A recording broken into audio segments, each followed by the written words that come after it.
بسم اللہ الرحمن الرحیم۔ عزیز طلباء السلام علیکم۔ اردو لازمی جماعت دہم مورخہ 2 جولائی 2020۔ آج کے سبق کا نام نظریہ پاکستان ہے، جو کہ صفحہ نمبر 22 تا 23 پر مشتمل ہے۔ اس کے مصنف کا نام ڈاکٹر غلام مصطفیٰ خان ہے۔ ڈاکٹر غلام مصطفیٰ خان کے حالات زندگی کے بارے میں ان کا مختصر تعارف آپ کو پہلے لیکچر میں بتا دیا گیا تھا۔ اس سلسلے میں ایک بات عرض کرتا چلتا ہوں میں۔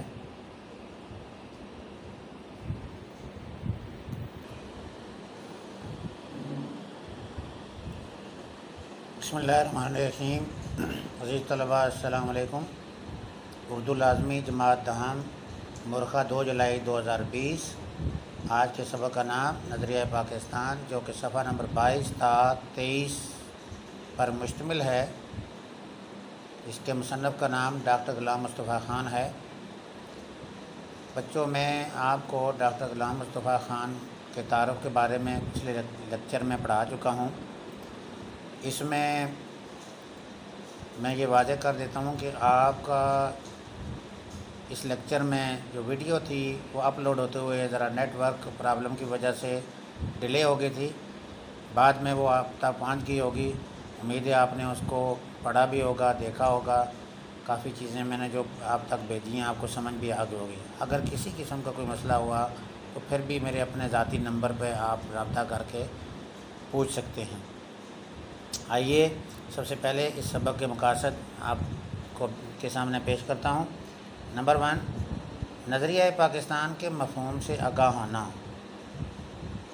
نمبر 2، قیام پاکستان میں حصہ لینے والی اہم شخصیات کے کارناموں سے روشناس کرنا۔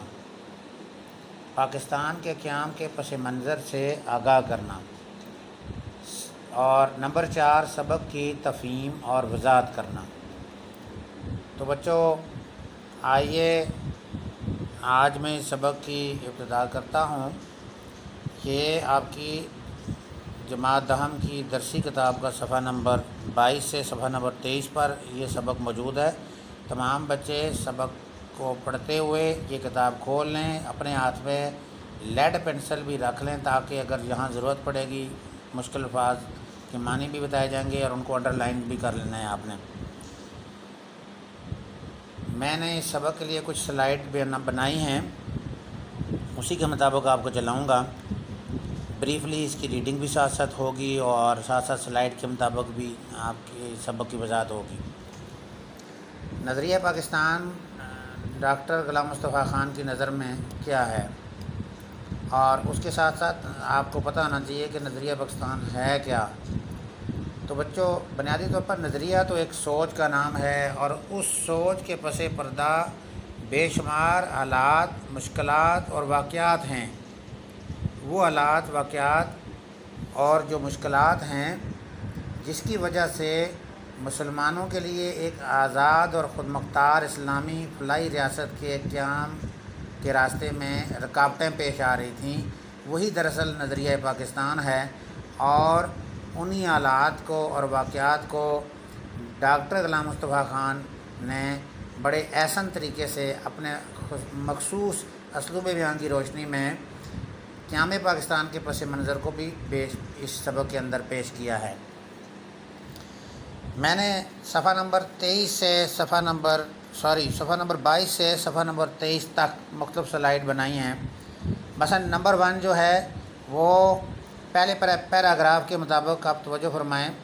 اس کے مطابق اکبر بادشاہ کی بے جا رواداری اور حضرت مجدد الفسانی کا کردار وہ پیش کیا جاتا ہے۔ اس میں ساتھ ساتھ ریڈنگ بھی ہوگی۔ بچوں توجہ فرما لیں، مسلمانوں نے ہمیشہ رواداری کو اپنا شیوا بنایا، لیکن جب کفر و الحاد غلبہ حاصل کرنا چاہتا ہے تو مسلمان اس کے مقابلے کے لیے ڈٹ کر کھڑے ہو جاتا ہے۔ یعنی کہ جب بھی مسلمانوں کے دین کو زد لگتی ہے، آنچ آتی ہے، تو اس کے لیے جو ہے وہ فوری طور پر ڈٹ جاتے ہیں، سینہ تان کے ڈٹ جاتے ہیں۔ اس حوالے سے بہادر شاہ بادشاہ اکبر جو ہے اس کی بے جا رواداری کے حوالے سے ایک واقعہ بھی ہے. آپ نے سوشل اسٹڈی میں بھی پڑھا ہوگا کہ اس نے ایک دین الہی جو ہے نا اس کو متعارف کروایا تھا، جس کے مطابق جو ہے نا وہ جو ہے نا مسلمانوں کو جو ہے نا ہندو بلانے کی چال چلتا تھا، اور اس معاملے میں اس نے بہت سی بدعات کو بھی شروع کر دیا تھا. اس حوالے سے یہ پیراگراف ہے، اور اس کے مطابق جو ہے نا اس کی بے جا رواداری اور ملکی سیاست میں ہندوؤں کے عمل دخل کی وجہ سے ملک میں کافرانہ طور طریقے اس قدر رائج ہو گئے تھے کہ مسلمانوں کی آزادی خود ان کے دینی معاملات میں بھی ختم ہو گئی تھی. یعنی یہ اس کی پالیسی تھی،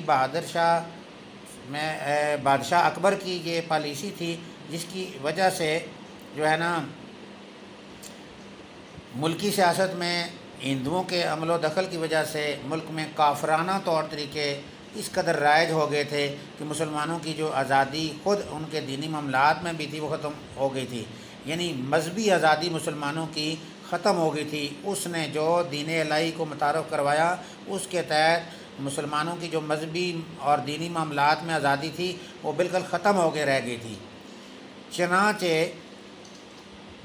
اکبر کے آخری دور میں اسلام کی سربلندی کے لیے، یعنی ایسے حالات میں حضرت مجدد الفسانی کھڑے ہوئے. ایک بزرگ رہنما تھے جو ہے ان کا بھی یہاں پہ کردار ہے، اور انہوں نے اکبر بادشاہ کا ڈٹ کے مقابلہ کیا، اور اس حوالے سے انہوں نے خاطر خواہ جو ہے نا قید و بند کی سختیاں بھی جھیلی ہیں. اس حوالے سے اس پیراگراف کو توجہ سے سنیے گا ذرا.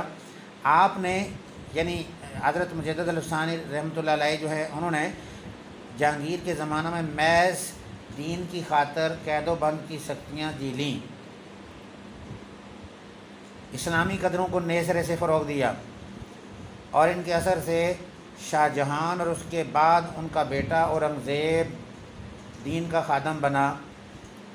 تو اس پیراگراف میں نے پہلی سلائیڈ جو آپ کو بتائی ہے کہ اکبر بادشاہ کی جو بے جا رواداری ہے، رواداری سے مراد جو ہے یہ ہوتا ہے جی تحمل، برداشت، اور اس کی جو ہندوؤں کے معاملے میں جو ایک جو رعایت تھی، اور اس حوالے سے جو اس نے ایک دین کو متعارف کروایا جس کا نام دین الہی تھا.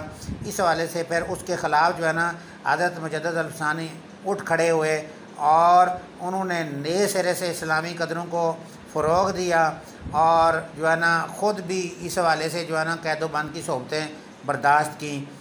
تو یہ پہلے ہی سلائیڈ تھی. اس حوالے سے آپ جو ہے نا اس کو مزید ریڈ بھی کر لیجئے گا، اگر کوئی سوال ہوا تو بعد میں پوچھ لیجئے گا جی. نمبر 2، اسی پیراگراف کے تسلسل میں آگے کہ مغلیہ سلطنت کا زوال اور سلطان حیدر علی اور اس کے بیٹے ٹیپو سلطان کا کردار کیا رہا ہے جی. اس کے اثر سے شاہ جہان اور اس کے بعد اس کا بیٹا اورنگزیب دین کا خادم بنا، لیکن اورنگزیب کے بعد اس کے بیٹوں کے باہمی نفاق اور کمزوری کی وجہ سے مغلیہ سلطنت کا زوال شروع ہو گیا. یہاں مغلیہ سلطنت کے زوال کے اسباب بتائے گئے ہیں کہ اورنگزیب کے بعد اس کے جو بیٹے تھے ان کے درمیان باہمی انتشار پیدا ہوا، نفاق پیدا ہوا، اور اسی وجہ سے جو مغلیہ سلطنت کمزور ہوگی اور زوال کا شکار بنی. اس دوران جو ہے مرہٹوں اور انگریزوں نے بھی سر اٹھانا شروع کر دیا، اور انگریزوں نے اپنے قدم جمائے اور ملک میں انتشار پھیل گیا. لیکن ایسے گہے گزرے حالات میں بھی قوم کو فروغ دینے اور اسلام کو سربلند کرنے کے لیے کوششیں جاری رہیں. اور وہ کوششیں کیا تھیں؟ چنانچہ میسور کے سلطان حیدر علی اور اس کے بیٹے سلطان ٹیپو نے نہ صرف ہندوؤں اور انگریزوں کا مقابلہ کیا بلکہ افغانستان، ترکی اور پھر فرانس کو بھی اپنے ساتھ شامل کرنے کی کوشش کی، لیکن ملک کے دوسرے سرداروں نے ساتھ نہیں دیا اور انہیں کامیابی حاصل نہ ہو سکی. یعنی سلطان حیدر علی اور اس کے بیٹے ٹیپو سلطان کو جو شکست ہوئی ہے وہ بھی ایک بغاوت کی وجہ سے ہے، اور انہوں نے اپنے طور پر جو کردار ادا کیا ہے، لیکن اس کے باوجود جو ہے نا ملک کے دوسرے سرداروں نے ان کا چونکہ ساتھ نہ دیا تھا، اس وجہ سے وہ کامیاب نہ ہو سکے۔ تو یہ وہ حالات واقعات ہیں جو ہمیں جو ہے نا کہ ہمیں پاکستان کے پس منظر کو جو ہے نا سمجھنے میں جو ہے نا مدد ملتی ہے۔ تو بچوں تیسرے نمبر پہ ہے جو سلائیڈ ہے شاہ ولی اللہ اور ان کی تحریک، اس معاملے میں جو ہے نا آپ دیکھ سکتے ہیں تقریباً تیسرا پیراگراف ہے یہ۔ اس زمانے میں شاہ ولی اللہ دہلوی رحمۃ اللہ علیہ ایک عالم دین بھی تھے، محدث تھے اور مصلح قوم بھی تھے، یعنی قوم کی اصلاح کرنے والے بزرگ بھی تھے یہ، اور ان کے صاحبزادوں نے مسلمانوں کی اخلاقی اور معاشرتی برائیوں کو دور کرنے کی تحریک شروع کی۔ مسلمانوں کے اندر جو اس زمانے میں معاشرتی اور اخلاقی برائیاں پھیل چکی تھیں، پیدا ہو چکی تھیں، ان کو دور کرنے کے لیے شاہ ولی اللہ اور ان کے صاحبزادوں نے ایک تحریک شروع کی۔ پھر ان کے پوتے شاہ اسماعیل رحمۃ اللہ علیہ نے اپنے مرشد سید احمد بریلوی کے ساتھ اسلامی اصولوں کو دوبارہ رائج کرنے اور ملک کو غلامی سے آزاد کرانے کی کوشش میں 1831 میں اپنی جانیں قربان کر دیں۔ تو یہ شاہ ولی اللہ کی تحریک ہے، ان کے صاحبزادوں کی تحریک ہے۔ انہوں نے اخلاقی اور معاشرتی برائیوں کو دور کیا اور ملک کو غلامی کے جو ہے نا غلامی سے نجات دلانے کی کاوشیں کیں۔ اس کے بعد چنانچہ 1857 کی جنگ آزادی میں مسلمانوں نے پھر اپنے قدم جمانے کی کوشش کی۔ یہ بچوں 1857 کی جنگ آزادی اور سر سید احمد خان کا کردار یہ ایک الگ سلائیڈ کے طور پہ آپ کے سامنے آئے گی، اس کو بھی ذرا توجہ فرما لیں۔ اس صفحہ کے آخر سے یہ شروع ہوتی ہے، اس کے بارے میں اس زمانہ میں سر سید احمد خان نے یعنی 1857 کی جنگ آزادی میں مسلمانوں نے پھر اپنے قدم جمانے کی کوشش کی، لیکن انگریزی اقدار مستحکم ہو چکا تھا، اس لیے انہیں کامیابی نہ ہو سکی۔ یعنی 1857 کی ناکام جنگ آزادی کے بعد سر سید احمد خان نے مجبوراً انگریزوں سے ایک مفاہمت کو غنیمت جانا، یعنی مفاہمتی پالیسی اختیار کی اور قوم کی اخلاقی اور تہذیبی اصلاح کی خاطر انگریزوں کے ساتھ مفاہمت اختیار کی۔ یہ ہے سر سید احمد خان کا کردار 1857 کی ناکام جنگ آزادی کے بعد، کہ قوم کی اخلاقی اور تہذیبی اصلاح پر انہوں نے توجہ دی اور ان کے دلوں سے احساس کمتری کو دور کرنے کی کوشش بھی کی۔ نیکسٹ سلائیڈ ہے، اس کے مطابق جو ہے 1885 میں جو ہندوؤں کی جماعت کی بنیاد ڈالی گئی جس کا نام کانگریس تھا، اس کے حوالے سے کانگریس کا قیام اور اس کا کردار کیا تھا، اس پیراگراف میں جو صفحہ نمبر 23 پہ ہے، اس میں آپ نے کانگریس کا قیام اور اس کا جو کردار تھا اس کے بارے میں آپ نے پڑھنا ہے۔ اس میں کانگریس جو ہے وہ خالصتاً جو ہے وہ ہندوؤں کی جماعت تھی، اس لیے وہ صرف اور صرف ہندوؤں کے حقوق کا تحفظ کرتی تھی۔ مسلمانوں کو کاروبار سے محروم کرنا اس کے مقاصد میں شامل تھا۔ سرکاری ملازمتوں پر بھی کانگریس کا پوری طرح قبضہ تھا۔ اردو کے مقابلے میں ہندی زبان کو فروغ دینا اس کے مشن میں شامل تھا۔ ان حالات میں بھی سر سید احمد خان نے اپنا کردار ادا کیا۔ تو آئیے اس پیراگراف کو پڑھتے ہیں۔ 1885 میں ہندوؤں نے کانگریس کی بنیاد ڈالی اور ظاہر یہ کیا کہ وہ ملک کی تمام قوموں کو ان کے حقوق دلوائیں گے، لیکن بعد میں پتہ چلا کہ وہ صرف اپنے حقوق کا تحفظ چاہتے ہیں۔ انہوں نے مسلمانوں کے ان کے کاروبار سے محروم کرنے کی کوشش کی اور وہ سرکاری ملازمتوں پر بھی قابض ہو گئے، یعنی کاروبار سے بھی بے دخل کر دیا اور سرکاری ملازمتوں پر بھی وہ قابض ہو گئے۔ پھر انہوں نے مسلمانوں کی مشترکہ زبان اردو کے مقابلے میں ہندی کو قائم کیا، یعنی انہوں نے ہندی زبان کو فروغ دیا۔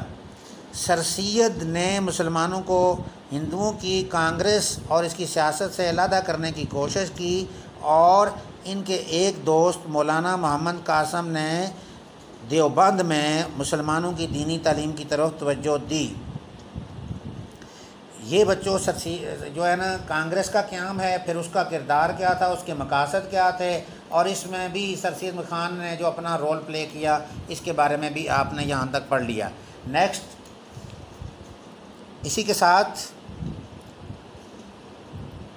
یہ سر سید احمد خان کا ہی ایک کردار ہے یا رول ہے کہ پھر سر سید کے ایک رفیق نواب وقار الملک نے 1906 میں کل ہند مسلم لیگ کے نام سے مسلمانوں کی ایک الگ تنظیم کی بنیاد ڈالی۔ یہ تنظیم ڈھاکے میں قائم ہوئی تھی، جہاں ہندوؤں نے سازش کر کے مسلمانوں کو ذکر پہنچانے کے لیے مشرقی بنگال اور آسام کا وہ صوبہ جس میں مسلمانوں کی اکثریت تھی ختم کرایا۔ یعنی جس صوبے میں مسلمانوں کی اکثریت تھی اس کو ختم کر دیا مسلمانوں کو نقصان پہنچانے کے لیے۔ یہ سازش بھی ہندوؤں کی سازش تھی۔ 1911 میں اسی علاقے کو پھر بنگال میں شامل کرا دیا۔ نیکسٹ، اگلی سلائیڈ ہے بچوں، جنگ عظیم اول اور اس کے اثرات۔ اس میں اسی زمانہ میں پہلی جنگ عظیم چھڑ گئی جو 1914 میں شروع ہوئی اور 1919 میں ختم ہوئی، یعنی 5 سال تک یہ جنگ عظیم اول جو ہے وہ جاری رہی۔ اس جنگ کے کیا اثرات ہوئے مسلمانوں پر، خاص طور پر آپ نے اس پیراگراف کے اندر پڑھنا ہے، جس میں انگریزوں کا مقابلہ جرمنی سے ہوا اور ترکی نے جرمنی کا ساتھ دیا۔ ہندوستان کے مسلمان چونکہ ترکی کے سلطان کو حجاز کی خدمت کرنے کی وجہ سے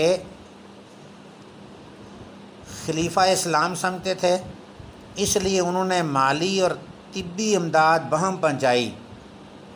اس جنگ کے دوران بات ہو رہی ہے کہ ان کو مالی مدد بھی دی اور ان کو طبی علاج معالجے کی جو مدد بھی جو ہے نا ان کو دی، جس کی وجہ سے حکومت برطانیہ کو مسلمانوں سے عناد پیدا ہو گیا۔ یعنی اس جنگ عظیم کے جو اثرات تھے وہ دیکھیں مسلمانوں پہ جو پڑے کہ حکومت برطانیہ کا مسلمانوں کے ساتھ جو ہے نا ایک دشمنی، عناد کے معنی ہوتے ہیں دشمنی، لیکن انہوں نے یہاں کے مسلمانوں سے وعدہ کیا کہ اگر ہم کو اس جنگ میں فتح حاصل ہو گئی تو ہم کسی طرح بھی ترکی کو مزید نقصان نہیں پہنچائیں گے۔ یہ وعدہ محض فریب تھا، یعنی اس وعدے میں بھی ایک دھوکہ تھا، فریب تھا۔ چنانچہ جب انگریزوں کو فتح حاصل ہوئی تو وہ اپنے وعدے سے پھر گئے، یعنی کیا گیا جو وعدہ تھا جو فریب پہ مبنی تھا اس سے وہ پھر گئے، اور انہوں نے ترکی، جس کو خلافت عثمانیہ کا نام بھی دیا گیا ہے، اس ترکی کی وسیع سلطنت کے ٹکڑے ٹکڑے کر دیے، یعنی خلافت عثمانیہ کو جو ہے نا انہوں نے ٹکڑے ٹکڑے کر دیا۔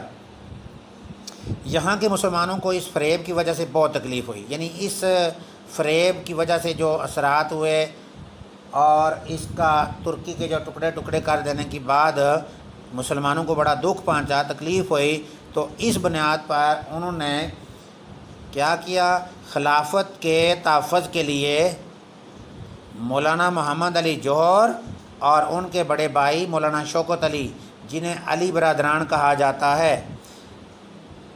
ان کی رہنمائی میں تحریک خلافت شروع کی۔ اسی زمانے میں ہندوؤں نے مسلمانوں کو ہندو بنانے کے لیے، یعنی یہاں تحریک خلافت کا کردار رہا، علی برادران کا جو رول رہا ہے، اور اس کے بعد نیکسٹ سلائیڈ میں 2 مختلف تحریکیں شروع ہوئیں، شدی اور سنگٹھن کی تحریک، اور پھر ان کے مقاصد، ان کے بارے میں اس پیراگراف میں پڑھتے ہیں۔ شدی کی تحریک شروع ہوئی، اس زمانے میں ہندوؤں نے مسلمانوں کو ہندو بنانے کے لیے، یعنی ہندوؤں کی یہ ایک تحریک تھی جس کا مقصد کیا تھا، مسلمانوں کو ہندو بنانا، اور اس کے ساتھ شدی کی تحریک اس کو ختم کرنے کے لیے، یعنی ان مسلمانوں کو پوری طرح تباہ و برباد کرنے کے لیے سنگٹھن کی تحریک بھی شروع ہوئی۔ پھر next slide, Nehru report Congress کی جو طرف سے شائع ہوئی 1928 میں، اور اس کے اثرات کانگریس کی نہرو رپورٹ 1928 اور اس کے اثرات، اس کے اندر آپ دیکھیں گے اس میں لکھا بھی ہے، اس کو ریڈ بھی کر لیں۔ پھر 1928 میں کانگریس نے جو نہرو رپورٹ شائع کی، اس میں مسلمانوں کے لیے علیحدہ نمائندگی کا اصول جو وہ 12 سال پہلے تسلیم کر چکی تھی، بالکل نظر انداز کر دیا۔ یعنی 1928 میں ایک نہرو رپورٹ شائع ہوئی جس میں 12 سال پہلے جو کہ مسلمانوں کی علیحدہ نمائندگی کا اصول بنایا گیا تھا، اس کو تسلیم کیا گیا تھا، اس کو اس رپورٹ میں نظر انداز کر دیا۔ اور اس کے بعد کیا اثرات ہوئے؟ پھر تو مسلمانوں میں بڑا جوش پیدا ہوا اور انہیں یقین ہو گیا کہ چونکہ ان کا دین، ان کی تہذیب یعنی ان کا رہن سہن، ان کی معاشرت سب کچھ غیر مسلموں سے مختلف ہے۔